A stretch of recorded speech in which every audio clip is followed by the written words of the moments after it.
holding you back isn't your circumstances. It isn't even what you were born with, your family, your relationships, or your lack of time. No, the biggest thing holding you back is you. More specifically, the stories you've been telling yourself and the limits you've been living inside your own mind. Hold on, this might sting, but hear me out. You say you want a better life, you want more success, you want more freedom and more money, more comforts. Yet day after day, you think and act as if you don't want those things. I am not going to sugarcoat here, but if you're not where you want to be, it's time to take a hard look at yourself. You have to understand that your self-concept, your ingrained beliefs, your daily self-talk, and that subconscious identity you've been carrying around you are the primary blockers between you and the life you want. And until you face those, no amount of wishing or manifesting or even surface level goal setting is going to save you. So let's do this. Let's break down what beliefs are making you stay stuck and how can you get unstuck. And trust me, if you hang with me for these few minutes, you'll have no illusions left about what needs to change in your life. And you'll also have the tools to actually make the change. So if you're ready, let's dive in. First, understand this. Your brain is not fixed. You're not too old or too set in your ways to change. And neuroscience has proof that the brain can literally reorganize and rewrite itself even in adulthood, a phenomena which is very commonly referred to as neuroplasticity. In plain, simple terms, neuroplasticity basically means that every time you repeat a thought or action, you strengthen that neural pathway. And you can form new pathways at any age by forming new habits and thoughts. So that excuse that I can't change, this is just how I am, is scientifically false. Your brain is capable of change and growth throughout your life. But why is this important? And so important, because right now, whether you realize it or not, you've been running on autopilot. By the time we hit our mid-30s, as much as 95% of our thoughts, our actions, our emotions are purely habitual programs stored in the subconscious. That means most of what you do in a day isn't a conscious choice. It's a set of conditioned responses. So think about that morning routine or how you drive to work and sometimes barely remember the journey, the trip. That's your subconscious running the show. So if your internal programming is full of self-doubt, unworthiness, fear,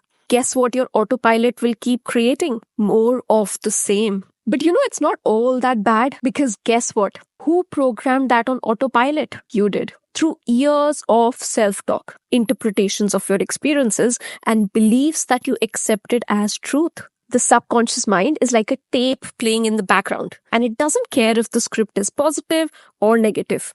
It just repeats it. So if deep down you believe, I'm not that kind of a person who succeeds, or I don't deserve abundance, the program will quietly steer you away from opportunities or drive you towards sabotaging yourself when you get close to success.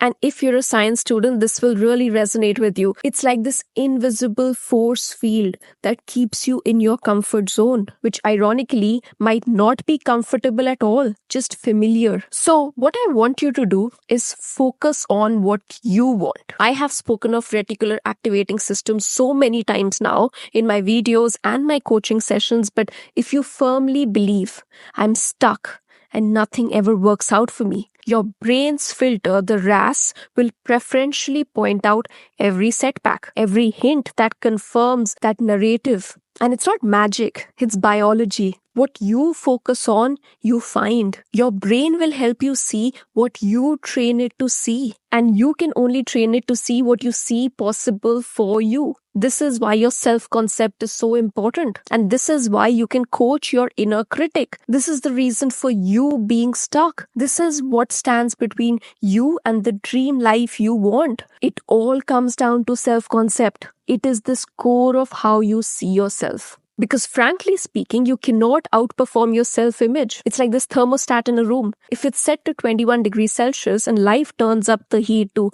25 degrees Celsius, your subconscious will kick in and cool things down until you're back to where you think you deserve. So here is the tool you need to use to build that self-image that you want. And it's very simple. It's powerful. It works. It's called future self-dialoguing. You don't need anything fancy for this. Just a simple notebook, or even you could use your smartphone, or you could even blend in AI tools like ChatGPT or Gemini, whatever is comfortable for you. And for me, I just open the Notes app on my phone and that's about it. And this is how we will do it. You will write only in third person. So you are going to call yourself by your name. And I will give you an example of how I do it by writing in third person. Let's say you had a bad day. Your work didn't land the way you imagined it to be. And you're tired. You're doubting yourself. You're wondering, maybe this is too difficult for me. Maybe you're thinking this is becoming impossible. So we will pause. The moment you recognize that you're going down the spiral of questioning yourself,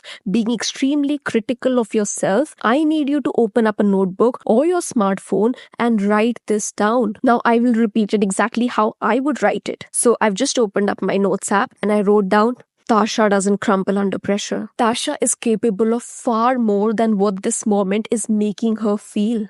And what does that do here? It's bridging the gap between that future person who we think has achieved it all, become as successful as we want them to be, and we are speaking from their perspective. So we have begun to coach ourselves. We have begun to self-heal because we know we are talking about ourselves. And this technique is based in pure psychology. We are instinctively wired to protect, to uplift and encourage others. But we often forget to do that for ourselves. But when we focus our attention on who we are becoming rather than who we are right now, we start to build that bridge between the two people. This is where we are. This is where we want to be. This is the bridge. The bridge talks about me. You don't need motivation for that. You don't even need a plan. You just need to catch yourself in that thought that is keeping you stuck and give it a new voice. That's how you coach your inner critic. That's how you rewire that narrative for yourself. That's how you heal. And yes, you can use AI to help as well. You can just open up a chat in AI, ChatGPT, Gemini, whichever you like, and just write this prompt down. Hey,